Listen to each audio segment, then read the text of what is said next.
Hello, and welcome to Unit 3 of English 130 Literature Composition. The purpose of this video is to give a quick overview of the unit and the expectations of the unit. So let's begin. To begin with, I'm just going to go ahead and click on this. This will give me the student most. This is what you are seeing for Unit 3. So Unit 3's focus is on the tone and imagery and word choice and how it can make all the difference.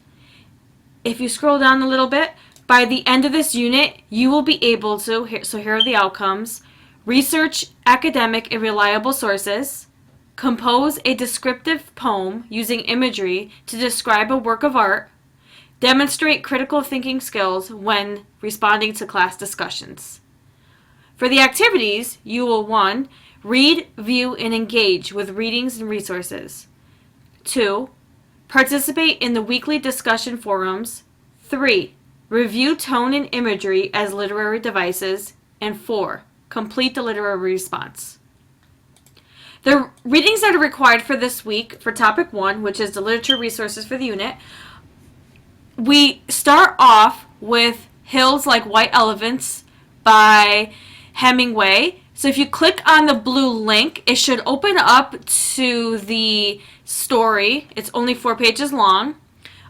You could take a look that way because all of the texts for this course are all available online on links. Any blue font you see here is a link to something. So a unit on tone and imagery is the perfect place for poetry, and of course, and no one does poetry quite as well as the fabulous Maya Angelou. If you take a look here, this is a video of someone performing Still I Rise by Maya Angelou. This is a great version of it. If you click here, you can watch the video. You can also search up Still I Rise. So if you want the actual text version of it too, you can do it that way too. But nothing compares to the spoken word performance of this one. If I scroll down a little bit more, I have another poem here, and this poem is by Robert Frost. It's called Out Out. Okay, so that's another one. If I click on the blue link, of course, it will open up to the Poetry Foundation's version of Out Out by Robert Frost. Okay, and for topic 2, how to write a response poem to a painting or photograph. So in the following sections, you will find some basic information about style, tone, and imagery.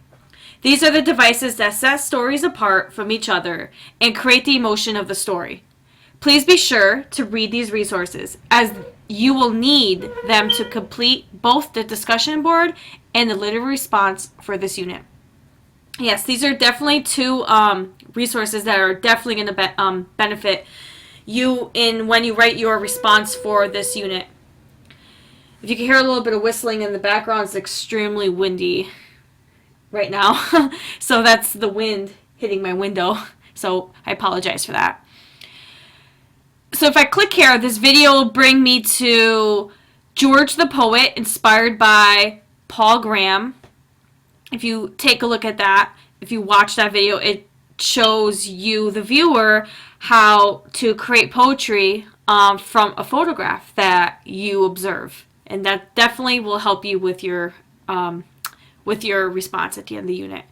Also, you have a link here to tone. You have this video which is definitely will benefit you, but you also have this link here that teaches you all about tone, what tone is, and how it's used in writing, and also with reading books and the benefits of it. It has plenty of examples here too, so definitely take a look at that. Also for topic 3, we have persuasive writing tips. In the next few units, this is crucial because it's for the next few units, not just for this one. You'll be working towards both a research essay and an argumentative essay. Begin reviewing these tips on how to persuade others in essay format of your opinion. This is a great video to watch. I've shown this many times to my students in the past. It tells you the difference between an opinion essay or a persuasive essay, because we always want to write our always want to go onto the persuasive side, not the opinion side. Everything has to be fact-based, not opinion-based. So scrolling down, the expectations for the discussion board. So for discussion board 3, how do you respond to literature? So you always click here to get to the discussion board.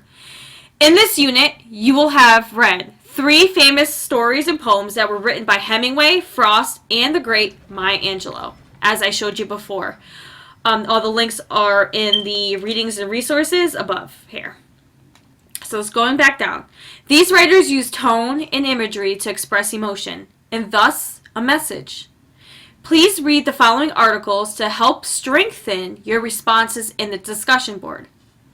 So there's a link here on imagery, on what imagery is. Here. It goes into imagery, pretty much very similar to the tone one, and this is the tone one that I showed you before.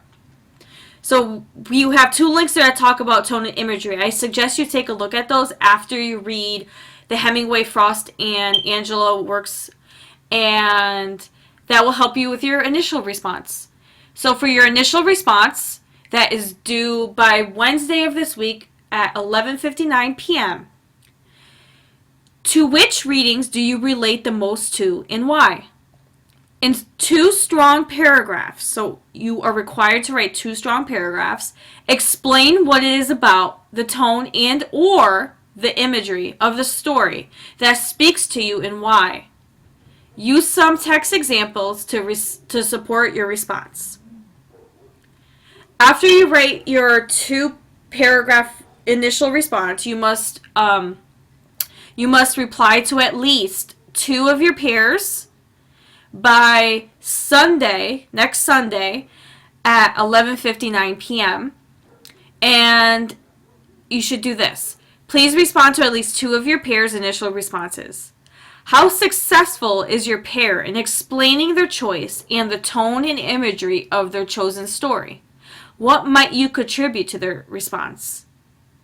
So you're pretty much giving them feedback about their response and whether you agree or disagree. And then also you can also just tell them what else they can add to their response to make it a little bit better. Before I talk about the literature response, and I do want to talk about the coming weeks after Unit 3. For a heads up, I hope you enjoyed learning about tone and imagery and how they enhance literature. In the next unit, you will be introduced to an incredible piece of drama, To Kill a Mockingbird by Harper Lee, and research her life and works. The information in this essay will help you with your stance in the Unit 5 position paper. Also, this unit will focus on theme, which is probably the most significant of the literary devices. Have fun.